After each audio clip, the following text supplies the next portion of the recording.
I think coming at this from the perspective of equity really requires us to reflect on the systems of advantage and disadvantage, and to actively address the disadvantages that exist. And I think, you know, it really requires you to imagine new ways of doing things, and how you have to create entirely new spaces, not just add people to what already exists, but imagine and commit yourself to developing entirely new spaces where everyone is valued.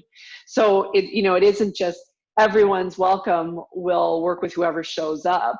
It's, we want you here, we value you, what can we do to support you being here and feeling included and making contributions and benefiting from that experience.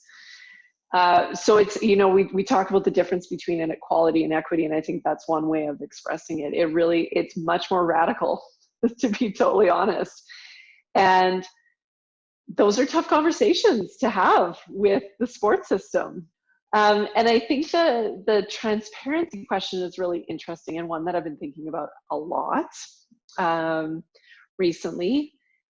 And I think it comes down to the process matters as much or more than the outcomes. And a poor process, a non-inclusive process, a non-equitable process is going to produce poor outcomes, inequitable outcomes,